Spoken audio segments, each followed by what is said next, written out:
So you started with the bully barbecues. Do you know what year you did the first ABKC show?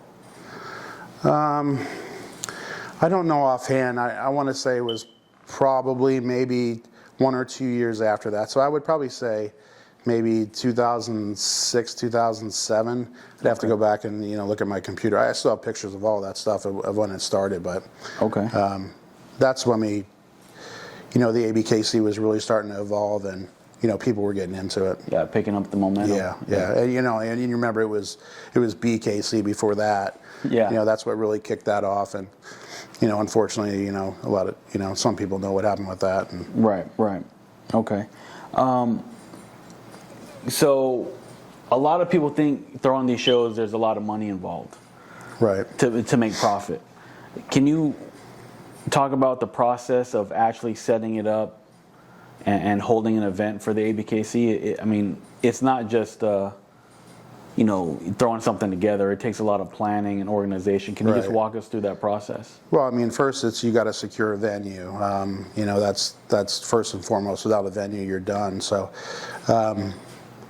that's the main thing. A good venue. Obviously, you need judges. You need hotels. You need airfare. You need ribbons, trophies. So it's not inexpensive to you're out of pocket a lot of money. Right. You're hoping to get that money back. That's why you rely on your booth sales and entries. Right. To cover the expenses. And I would never say that there's a ton of money in it. I don't think I've ever taken a loss on a show, but I don't do it for the money. I do it for the people, to give them an opportunity and an outlet to show their dogs. Because I'm really one of the only one that does ABKC here in Arizona. So, and there's other people that have done it in the past, but it's not easy to do. It takes a lot of patience and planning, but it can be done. I've done it so many times now. It's not that hard. Okay. So do you think it's because I know in Arizona now there's a lot of fun shows. Right. Do you think that more people are attending the fun shows now versus the ABKC show attendance? Is it you see a big difference? Yeah, I do. For me, it's always been like when we first started doing these shows, they were strictly for fun. Gives people an outlet, to do something with their dogs, especially if it, like I said, you weren't able to show in UKC. Fun shows were, or UKC, fun shows were just an opportunity to, bring out your dog and do something with it. But I just think over time it's gotten to the point where now it's like a double-edged sword for me. If you look at some of these fun shows and some of the dogs that win, and they're being judged by people that have little to zero experience with dogs, I feel like it gives people maybe a false sense of accomplishment. Maybe. Okay. Being rewarded for a dog that's got a ton of flaws, not very nice. Right. You see it, I see it. You see what's posted online. High rears, fucked up fronts. Yeah. They're train wrecks, and people are proud of that. So, I think with the fun shows, it's an easy way out, so to say. Like if you can just show anything and win an award for it, why are you going to take years of breeding? Yeah. Why are you going to breed waste your time breeding a nice dog and training it to show ABKC when you can just go to your local fun show and pick up an award for the color. True. Or the bloodline now. Right.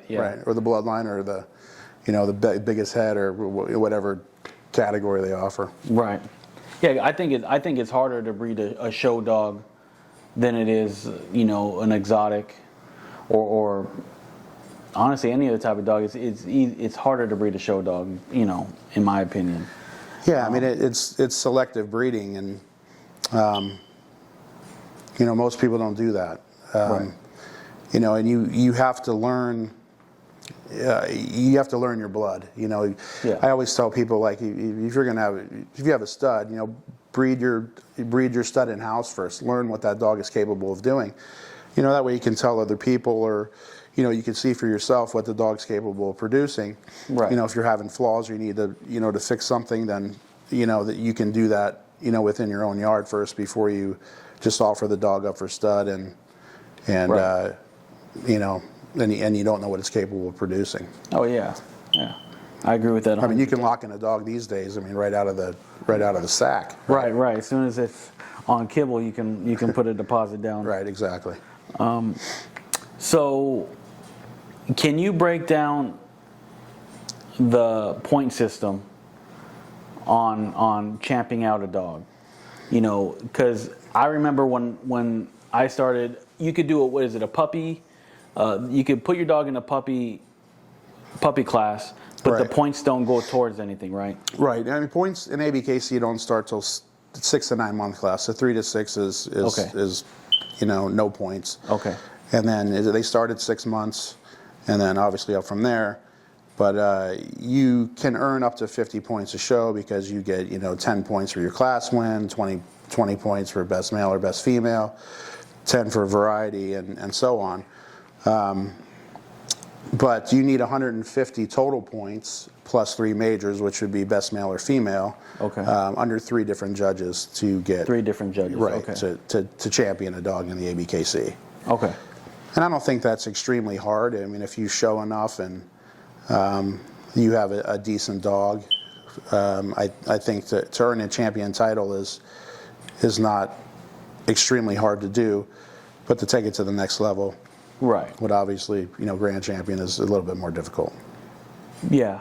You know, I guess it would too also depend on your area. If there's a lot of shows available with different you can knock out, you know, in a couple months, Right. a champion dog. You know. Yeah, right. And if you're attending shows that are, you know, smaller, have a little attendance, the classes aren't as big. Obviously, your chances of winning are Depending on the dog, but yeah. drastically increased.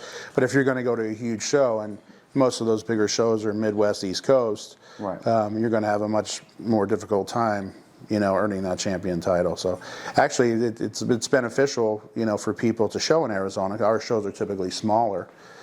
So I would say it's easier to earn your champion title here than anywhere else. Oh, okay. I never thought of that.